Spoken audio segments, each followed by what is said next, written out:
Bienvenue à tous et merci de nous rejoindre. Nous sommes très heureux de vous annoncer qu'Africa Bénin reçoit l'honorable Sylvie Kapenda, député national dans la République démocratique du Congo. Avec lui, nous allons échanger sur la situation socio-économique, notamment dans nos provinces, ici en RDC. Nous allons également parler de leur parti politique ADEC, qui siège également dans la République démocratique du Congo. Ça fait presque 7 ans d'existence. Bienvenue à vous, cher honorable. Merci de répondre à notre invitation, malgré votre agenda aussi chargé. Merci madame, c'est moi qui vous remercie. C'est vraiment pour nous un plaisir de vous revoir encore, surtout pendant ce moment. Merci. Sinon, cher honorable, dites-nous, quel est le seuil atteint par votre parti politique ADEC où on retrouve une femme à l'en-tête? Oui, madame, c'est une exception et une fierté pour ce pays d'avoir des grandes personnalités comme celle-là, mon autorité morale, Oui.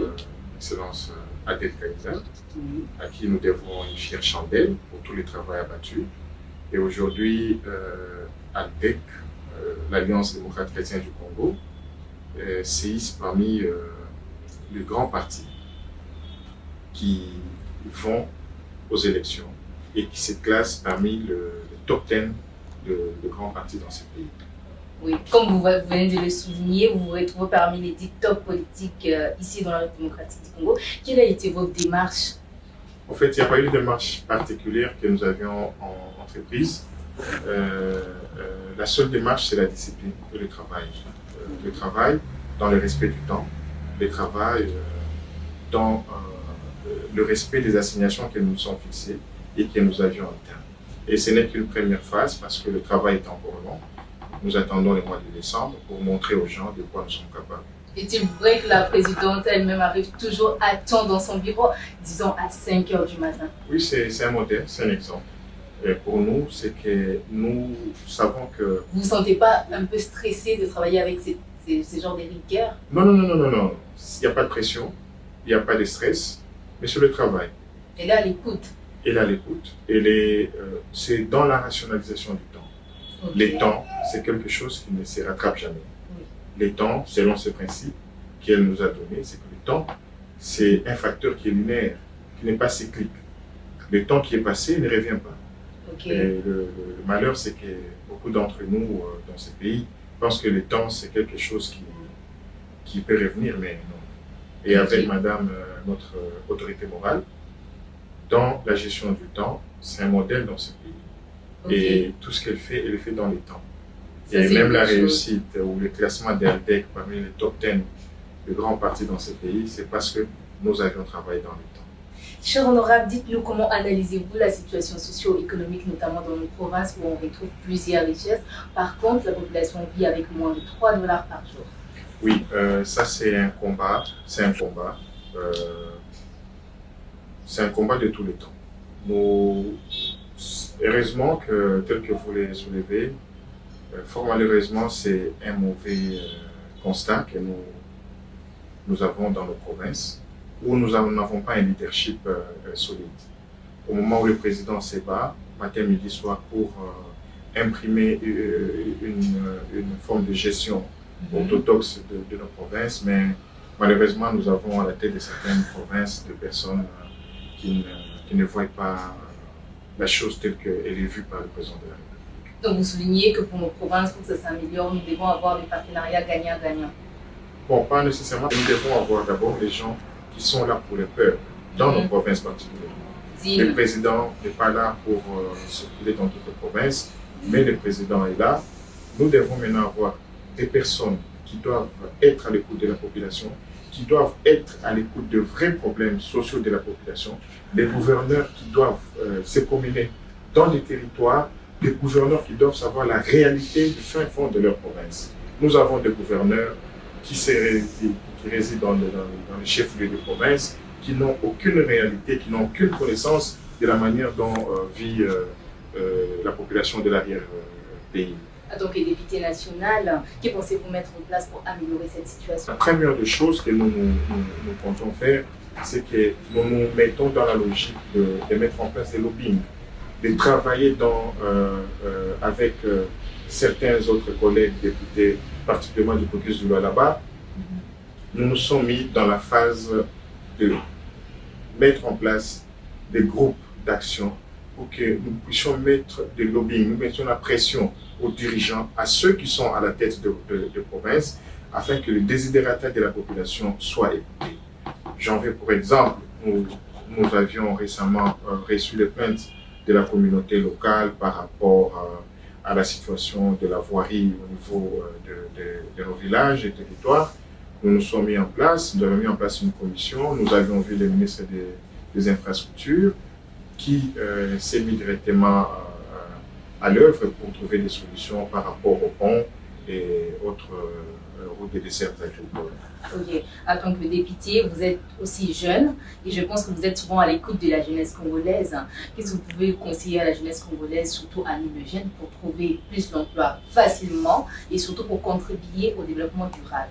Oui, le problème dans ces pays, c'est que nous avions une mauvaise culture. La culture pour les jeunes, c'était tout jeune, quand il termine, il décroche son diplôme dans une filière ou une autre. La première des choses qu'ont les jeunes en tête, c'est de trouver un emploi dans un bureau. Et j'ai initié une série d'activités, une série de conférences dans lesquelles je suis allé au contact de la jeunesse pour leur dire que la jeunesse, c'est le moteur du développement d'un pays par l'entrepreneuriat. Les jeunes doivent prendre conscience que ce pays-ci nous appartient.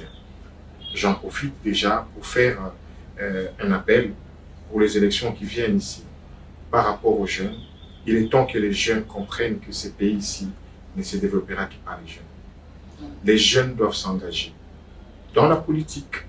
Les jeunes doivent s'engager dans la recherche des solutions par rapport aux problèmes de ces pays. Ce qui fait que nous devons dire non à cette ancienne classe politique qui a existé depuis l'indépendance, qui nous a rien produit de concret. Et que les jeunes aujourd'hui doivent se prendre en charge en poussant leurs amis, en poussant les jeunes à aller à l'affront, afin que les jeunes occupent des places à l'Assemblée nationale, à l'Assemblée provinciale et aux élections locales. Pour que demain nous ayons ce sang chaud, avec évidemment, nous ne pouvons pas ignorer l'apport de nos aïeux, de nos grands frères, de ceux qui nous ont précédés. Ils seront là pour nous conseiller. On attend vers la fin de cette émission. Vous avez un message à passer à cette population qui vous suit? Le seul message que nous pouvons passer, c'est un message d'espoir. Ce que nous demandons, c'est que les jeunes et que la population doivent prendre conscience que ce pays est nôtre.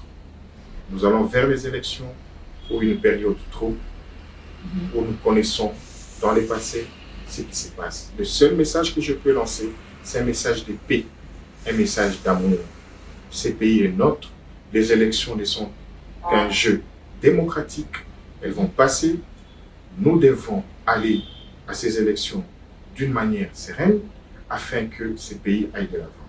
Nous n'avons pas besoin de nous tuer. Nous n'avons pas besoin de nous rentrer dedans parce que ces pays-ci, ils doivent vivre. Ces pays, nous devons les léguer à des générations futures. Et cela demande à ce que nous puissions avoir un langage de paix, un langage d'entente, car ce pays, c'est le seul héritage que nous avons en commun. Un message à votre présidente? Le seul message, c'est... Et le membre de votre parti, bien sûr. Oui, évidemment. Donc, vous êtes déjà le numéro combien? Je suis numéro 500 aux élections qui arrivent dans la circonscription électorale de Lubumbashi, où je demande profit de votre micro. Je sais que ce n'est pas encore la période des élections, mais je vais demander à ce que les gens puissent bien retenir ce numéro-là au moment opportun pour que ce numéro... Un message pour la présidente le membre de votre parti, oui. Ça, il ne faudrait pas oublier. Je ne peux pas oublier, c'est un devoir sacré. C'est une fierté pour moi d'avoir à la tête de mon parti cette dame, qui du reste n'était pas bien comprise par les gens. Mais elle est une boîte qu'il faut ouvrir pour la comprendre. Oui, voilà. Là c'est vrai. Donc c'est juste un message de remerciement, un message d'encouragement à mon autorité morale. Et quand membres de mon parti, je leur demande d'être forts, comme on a toujours travaillé dans la discipline, dans l'ordre, dans le respect du temps. Nous nous engageons dans la dernière ligne droite des élections. Et nous savons que le travail que nous avions abattu, nous allons atteindre l'excellence qui est Bonne chance à vous déjà. Merci. Voilà, nous sommes déjà à la fin de cette émission. Merci à vous, chers honorables, d'avoir pris le temps de répondre à nos questions. Merci. Et merci à vous également, chers téléspectateurs, de nous avoir suivis. À très bientôt.